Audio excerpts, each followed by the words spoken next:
All right, you guys, it's the one and only Messiah, son of Joseph here again. God just asked me a little while ago to write down these verses and try to explain to you what he wants you to know about them. So that's what we're going to do. Okay, we'll start with Genesis 49:10 and 24. The scepter shall not depart from Judah, nor a lawgiver from between his feet, until Shiloh come, and unto him shall the gathering of the people be. 24, the blessing of Joseph. But his bow abode in strength, and the arms of his hands were made strong by the hands of the mighty God of Jacob. From thence is the shepherd, the stone of Israel. So Judah will reign until the Messiah comes, and he will be the shepherd. And then it says, from Joseph and God is the shepherd. From thence, see, it says, but his, talking about Joseph, the son of Joseph, but his bow will abode in strength, so it's talking about him.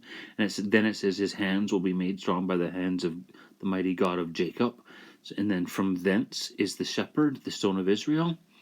So it's saying from Joseph and God is the shepherd. All right. Then we go to the same blessing, similar blessings in Deuteronomy 33:17, the blessing of Joseph. From his glory is like the firstling of his glory is like the firstling of his bullock, and his horns are like the horns of unicorns. With them he shall push the people together to the ends of the earth. All right, so horns are defensive weapons of the mind, basically, is what they're trying to say. So it's a weapon of the mind, and with it, he will push humanity to the edge and force them to choose between good and evil. That's why it says we push the people to the ends of the earth, and the ends of the earth in the old days used to be the edge of the earth where you'd fall off the world. So it's like pushing people to the edge and then forcing them to either fly or fall, or be good or evil.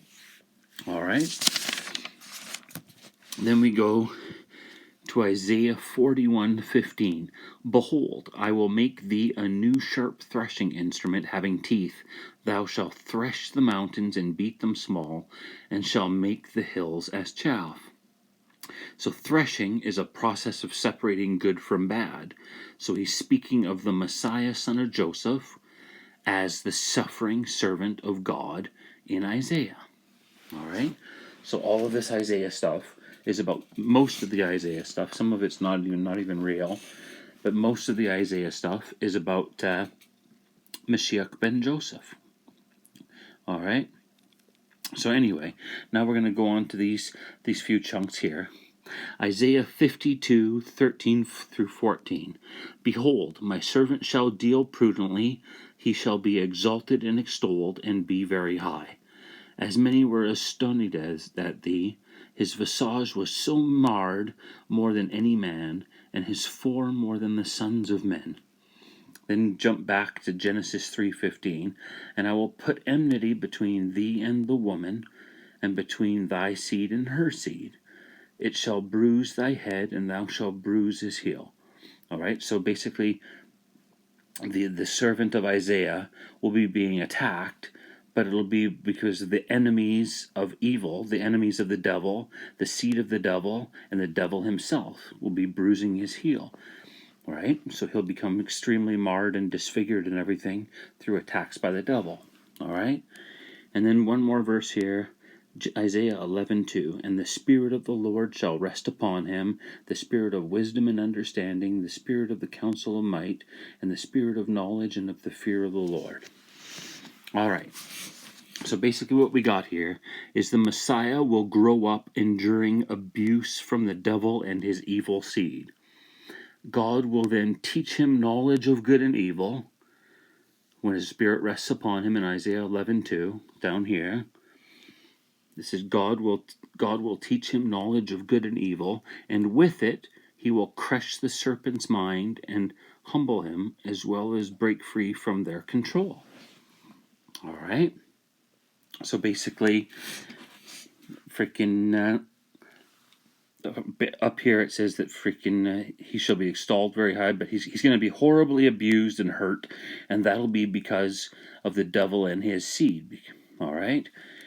But then the Spirit of God will come and rest upon him and teach him and basically like free his freaking mind. All right? And that comes back to this part up here. He shall be extolled and be very high. All right? So having been controlled and misguided by evil his entire life, it is like he has committed no true sin with his own will. So once freed, he will be exalted and extolled and be very high. Meaning he'll be like one of the best people on the planet, basically, because he'll have never done a sin through his own free will, because he'll have been attacked and abused and destroyed by evil his entire life. Like, remember in Isaiah 53, it talks about he'll grow up before God as a tender plant, like a caring, loving person in dry ground, being not nurtured. So he'll be a loving, caring, decent person, but he'll be being abused and not nurtured properly his entire life, nourished and nurtured. Yeah. But anyway, there you go. All right, you guys, I just thought I'd ask God really quick to confirm with the signs in the laundry if what we just created in that video was true. So let's see what he does. Okay, dear best friend God, if it's true that you wanted me, that's what you wanted me to show you in that video, that the Messiah, son of Joseph, is actually the real Messiah, and he is the suffering servant of Isaiah. If that's true, and what you wanted me to say, then pretty please create a face with a 314 pie in the laundry when I throw it on the ground. All right, let's see. All right. 1, 2, 3, go. All right, let's see. Well, hang on a second here. All right, we sort of got an eye right there, an eye right there, a nose right there, and a mouth right there. And then there's like a big 3 right there, and then a 1, and then a 4 on an angle there. So we got a face right there with the 314. So anyway, there you go.